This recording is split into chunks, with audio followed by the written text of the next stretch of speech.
So let's dive into what I think is the most overlooked duo in the history of hip-hop. When we hear Eminem, we think of his blonde hair, Slim Shady, D12, and not forgetting his ex-wife and mom who've both unwittingly starred in some pretty brutal tracks. But there was another pair Eminem was a part of before D12 was even a thing, and they were more than just a flash in the pan.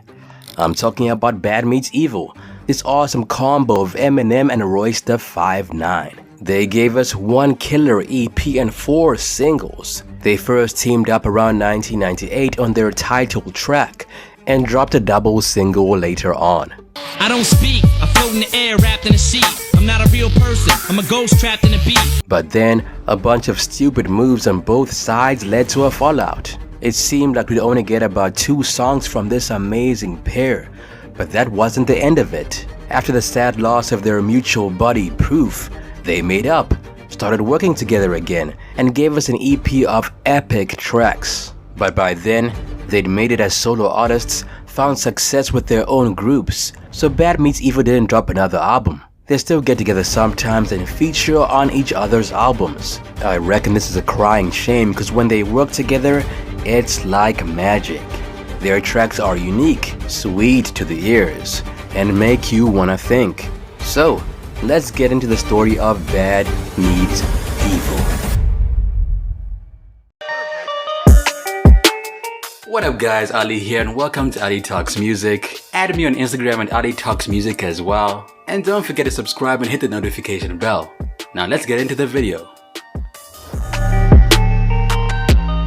Slim, come here. Come here. All he did was say, yo. Hi, $20 million now. Pay me. Thank you. All he did was say, I want Royce and Slim on a project. And we got together and did it to where both of our names be on it. That's why it's called When Bad Meets Evil.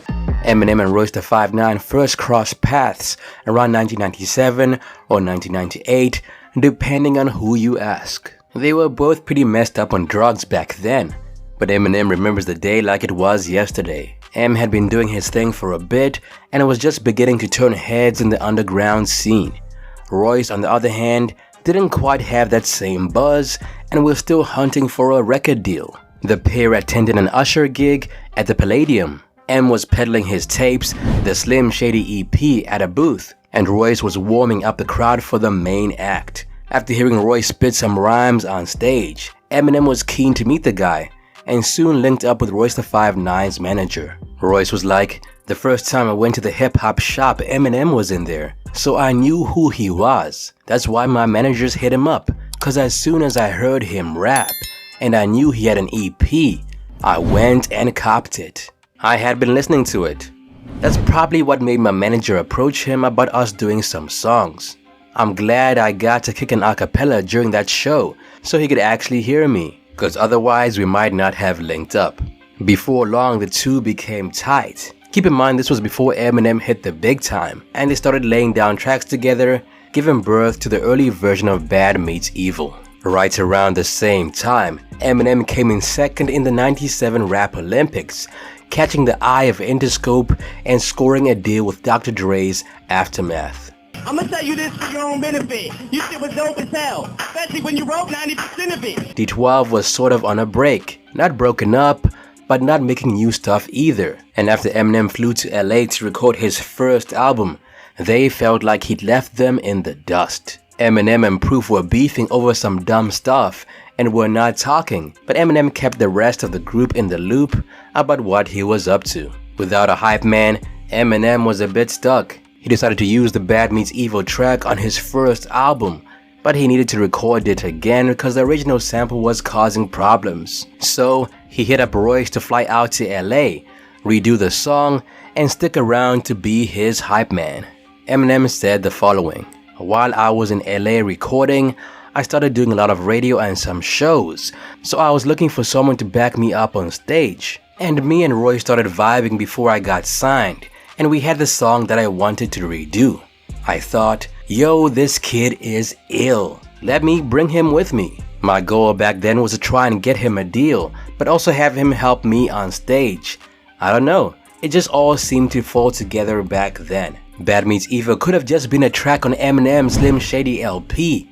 if it wasn't for Jonathan Schechter, founder of Game Records, mag editor, and rapper who was working at the Source at the time. Schechter got a copy of the Slim Shady EP, the mixtape, not to be confused with the album, the Slim Shady LP, and decided he wanted in on the action. I'm low down and I'm shifty. And if you hear a man that sounds like me, smack him. Marshall was at the venue selling, he had the Slim Shady EP, local EP that he had. He was selling it locally on the cassette tape. He had a little booth set up, and he heard me rhyming on stage. I was rhyming in front of a bunch of little girls, and I kicked the acapella. I never forget, I was performing with a bulletproof vest on.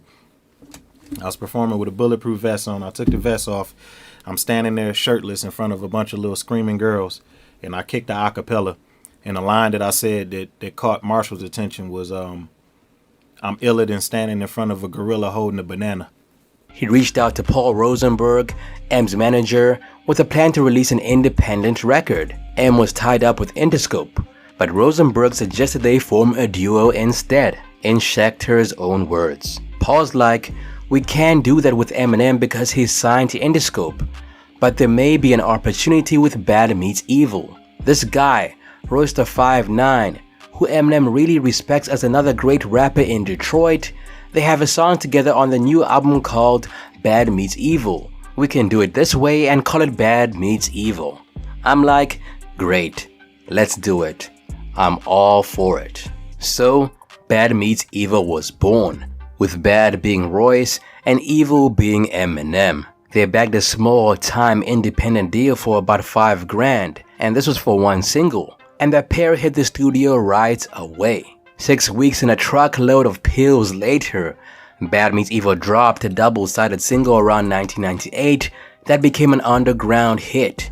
It was Nothing to Do and Scary Movies. Nothing to Do, the A-side, peaked at number 32 on the rap chart, and though neither song really blew up in the US, they both did pretty good in the UK. I came in the diner with skateboarders, placed orders, ate orders. Funny enough, Scary Movies, the B-side, ended up being the track that people dug the most. It got some airtime in the UK and was even featured in the original Scary Movie film. One drama, wanna make a scary movie. Rappers coming in with their team and carry Thule. These songs were a big deal for M and Royce. Eminem hadn't fully blown up yet, and Royce was just starting to get a local buzz. But this was the first time an Eminem track got real radio play and was spinning in clubs. The success of the single got Royce some pretty juicy offers from major labels including Aftermath, where Dr. Dre offered Royce a cool $250,000 and all the beats he could want. And what Royce said was his biggest regret.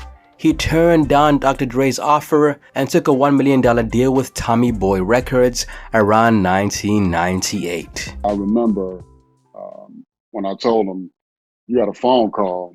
I asked him what was wrong with him. He's like, "What do you mean?" I said, "You got a phone call from your doctor." He said, "The doctor?" I said, "Yeah, somebody named Dr. Dre." When by the time he got out of the shower, I heard all of the slipping and sliding and falling into the tub and on the floor trying to get to the phone, right? So I didn't know who Dr. Dre was, and once I found out who Dr. Dre was, I was like, okay, well, my son is onto something.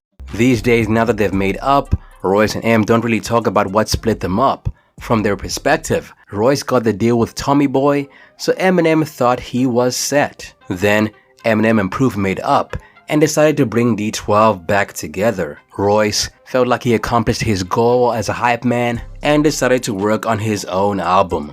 They still performed together, but they were both doing their own thing.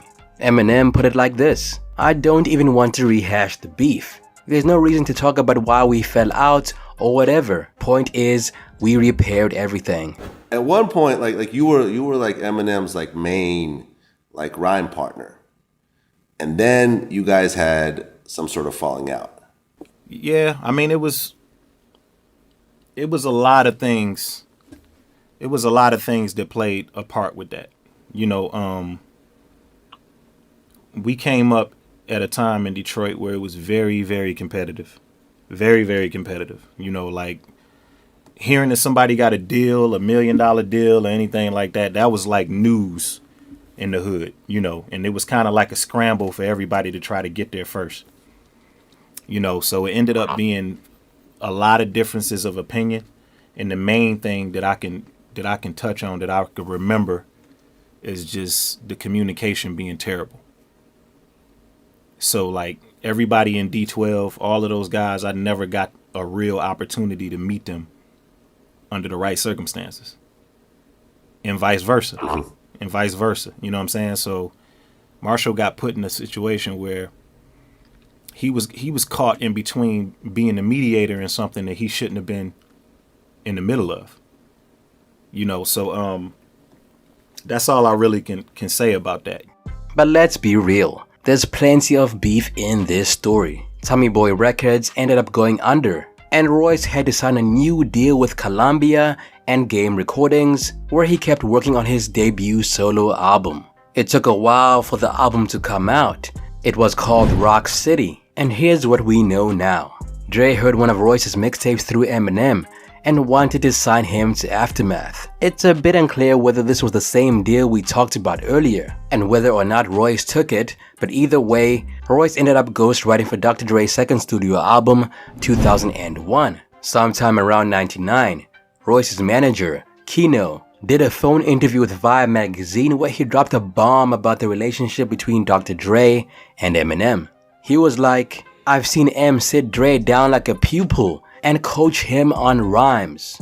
Obviously, this did not go well with either Dr. Dre or Eminem, and Dre asked Royce to cut ties with his manager if they were gonna keep working together. Royce backed his manager and said no, ending his work with Dr. Dre, but keeping things going with Eminem. All of Royce's work on 2001 was cut, and although Royce later said there was never any bad blood with Dr. Dre, it's pretty clear there was some drama. In Royce's own words, "Me and M, we had a falling out. Me and Dre never fell out. We never had a problem with each other. No words, nothing. I think folks got the wrong end of the stick when my manager Kino was accused of saying something and Dre's reaction to Kino. They thought that meant me and Dre had a problem. If a grown man said something, or he's accused of saying something that another grown man doesn't like, he's got the right to react however he wants to. If he decides, alright, I'm not fucking with him though, then that's that. It is what it is. But me and Dre, it's always been love. I've seen him since all that, even when me and M weren't really tight, and he showed me love." My man Mailman was in there. And it was kind of like tight like that whenever I was out there. I mean, I know he worked with some other guys. He worked with Hitman. I didn't get a chance to work with Hitman that much. But yeah, it was just us. Despite Royce's words, this was probably the first hiccup that kind of brought Bad Meets Evil down the road of beef. Around the same time, Royce passed on joining Eminem as his hype man on the Anger Management Tour, leading to Proof stepping into the role and the return of D12. Meanwhile, the pair collaborated on the title track from Royce's debut album, Rock City, which dropped around 2002.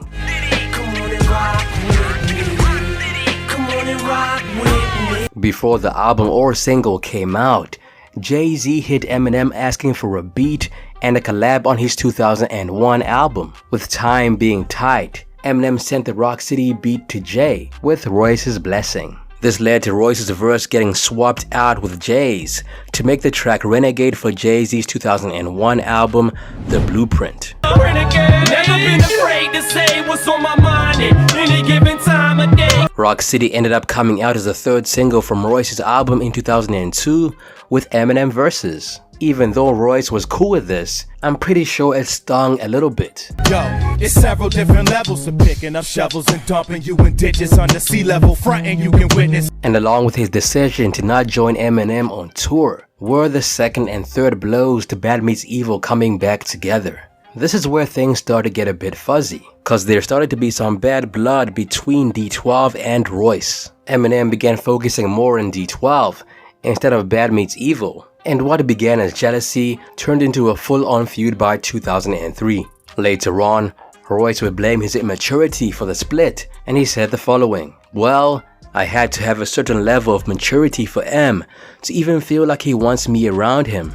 It's really easy to grow out of somebody. I think that might have been one of the things that happened back then that drove us apart. M just started maturing, and I wasn't. I'm just a firm believer that you make all your mistakes in your 20s, that whole decade. Your 30s decade should be a lot smoother for you because you learn from all these mistakes. At least that's how it's been for me. It's impacted everything. My rhymes, everything that goes on inside and outside the booth. And by 2003, the beef had kicked off, especially when Bizarre threw shade at Royce da 5'9" on DJ Butter's track, Don't Try This at Home, a track that Royce was actually featured on too.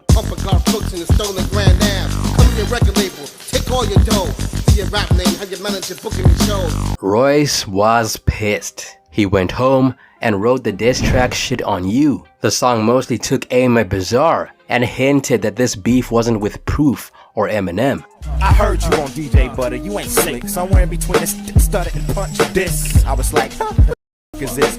He decided not to drop it though because he didn't want to start a beef. Some people say it dropped first, marking the beginning of their rivalry, while others say he played the track for D12 and did not release it. Others still claim it only showed up later. Regardless of what went down, this track was the first proper diss track and Royce's first swing in the beef. After a while, the tension between D12 and Royce could not be ignored. In an interview, when asked who he'd beef with and who he thought was trash, he called out D12, branding them as the worst rap group ever. D12, rap group ever. When D12 heard this, they did not hold back, dropping a diss track called Smackdown. They put it on a free mixtape at 50 Cent's release party in Detroit. The track was a full diss at Royce on 50 Cent's Back Down beat. Interestingly, Eminem was nowhere to be found on the track. Just got up a deal. I can eat right now. I ain't seen D12 ass around. That's Ryan Montgomery thinking out loud with rhinestones in his do-rag. You tough, dog. After catching wind of the tape, Royce swore he'd come back 3 times as hard. He made good on his promise over the next few days, dropping 3 diss tracks, Malcolm X and What We Do. The third song, Reunited, was not a full-on diss, but it let Royce air his feelings out about Eminem. Old bastard and turned his back on the only rapper can match up and burn him on his own track. All these tracks landed on Royce's Build and Destroy, The Last Sessions Part 1 mixtape, which hit the streets around mid-2003. The mixtape also packed in the original diss track, Shit on You, along with Death Day, which Royce rapped over 50s in the club. Really the city is mine, me and Eminem like Diddy and Shine. Proof, the head of D12, and a close friend of both Royce and Eminem, was not going to let these disses slide. Even though he was initially left out of the beef, he fired back with 2 diss tracks aimed at Royce. The first was a remake of 50 Cent's Many Men, but it fell flat, so he came back with another try, this time with his Detroit crew, Purple Gang. The track called Beef Is Over is considered the last diss record released between D12 and Royce.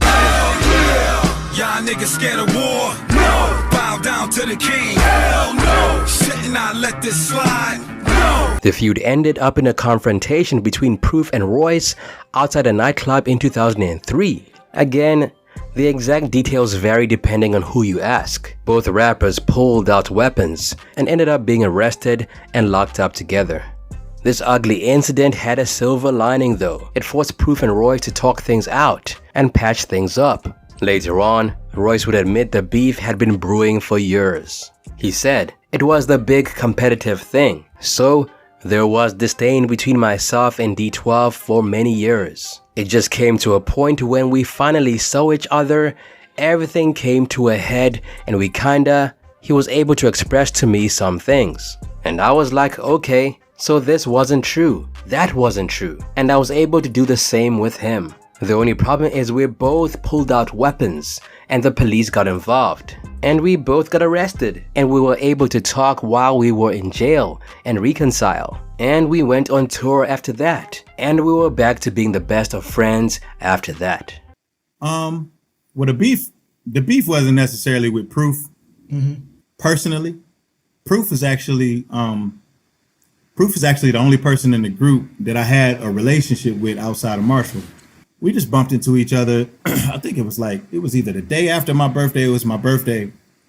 and I was downtown, and Proof came around the corner with a bunch of people, and he was just like, "What's up?" You know what I'm saying? And I was just like, "What's up?" You know what I mean? So it was kind of like a standoff. You know, God rest his soul. I don't want to like say anything that's like I shouldn't be saying. You know what I'm saying? Of course. One thing led to another. Both of us pull out guns and we end up locked up together. Royce went on tour with Proof and then D12, and the beef was supposedly squashed. But life took them in different directions, and despite burying the hatchet around 2003, D12 and Bad Meets Evil were put on the back burner until Proof's funeral around 2006. The loss of their mutual friend made Eminem and Royce realize life's too short for grudges, so they decided to work on their friendship. Eminem would later refer to the funeral as a turning point. In his own words, "Well, with me personally, and I think D12 too, the shit that happened with Proof made us think it was f***ing stupid to beef. Not to mention him and Proof pulling guns on each other and going to jail, which we thought was stupid back then. We were like, this is getting retarded." So him and Proof, when they were in jail together, they decided to squash it. Proof ended up coming back to me and the rest of the guys like, "Yo, I worked that shit out with Royce. We're straight." So then Royce went on tour with D12. The pair began hanging out again and rebuilt their friendship. It was a bit weird and awkward at first, but they soon got back to their old antics and laughs as if nothing had changed. There were a few attempts by fans to reignite the beef, like when Royce dropped Malcolm X on a mixtape in 2007 and in 2008 when he supposedly called Eminem a white c***er when talking to Cassius, one of Eminem's signees. But then around 2008, Royce featured on 2 of D12's mixtapes. Despite these rumors, it's safe to say that these were just rumors. The pair did not engage in a public feud and were actually working together behind the scenes. The Bad Meets Evil EP almost happened by accident. After being friends for a while, Eminem and Royce began recording together, mainly for fun, without any concrete goal. They both knew a Slaughterhouse, Royce's new group project, would be released on Shady Records, but nothing immediate came of this. They worked together on a song from Royce's upcoming album, but aside from that, they were spending a lot of time together because Eminem was doing a lot of shows and Royce was traveling with him. They had fun and found their recording chemistry again. They knocked out tracks at record speed, and after a while, they realized they had enough material to begin putting together an album. So what happened next? Well, they eventually did bring Bad Meets Evil back to life, and oh boy, what a comeback. They dropped an EP called Hell the Sequel around mid-June of 2011, a whole 11 years after we last heard from the duo. The EP was fire. It topped the Hot 100 and was praised overseas. Their debut album, if you would call it that, went gold and then platinum, spawning 2 banging singles, Fast Lane and Lighters featuring Bruno Mars. This one's for you and me, living out our dreams. Fast Lane went gold and Lighters went double platinum. But they didn't stop there. Despite this epic success, both rappers dipped back into their own schedules after dropping the EP. No bad blood though. Since then, they've teamed up on a few more tracks. But it's clear that Bad Meets Evil is more like their part-time gig rather than their main squeeze. We saw them again together in 2014 for Shady Records' 15th anniversary, dropping the track Vegas on the album Shady XV. They linked up again the next year for All I Think About and Raw for the film Southpaw. They even popped up on each other's albums in 2018, Not Alike on Eminem's Kamikaze and Caterpillar on Royce's Book of Ryan. Ring the alarm, the caterpillar's firing. Most recently, they appeared together on You Gon' Learn, Ya Ya, and I Will on Eminem's 2020 album Music to Be Murdered By. Eminem even confirmed Bad Meets Evil is still a thing on the track Godzilla, rapping, Trigger happy, pack heat, but it's black ink. Evil half of the bad meets evil. That means take a backseat, take a back. For Eminem back in the day, it was always gonna be a choice between Bad Meets Evil and D12. And we're kinda glad that he went with D12, because let's be real, who didn't vibe with purple pills. But that doesn't mean Bad Meets Evil could not have been just as lit, if not more. But it seems like Bad Meets Evil is more about helping Royce and showing off Eminem's lyrical side. Nevertheless, Bad Meets Evil is still a big deal, and on Spotify, they get about 3.2 million monthly listeners, and that's only with one album under their belt. Is there any Bad Meets Evil news that... You know what, man? Like, we got a couple songs in the vault that we messed with like a while ago. But it just hasn't, it ain't been like an opportunity for us to go in and do nothing with each other. Cause it's like, I see him on the road. Right. I got my own studio now, so I'm not at his studio as much as I used to be. Right. And he just constantly, man, he always working. So it's just like, it would literally just take for him to just call me and be like, yo, let's do it. Shit. That's it for me, it's your boy Ali. What happened to Bad Meets Evil in your opinion? Let me know down below. Also add me on Instagram at Ali Talks Music. Till next time, peace. Perfect.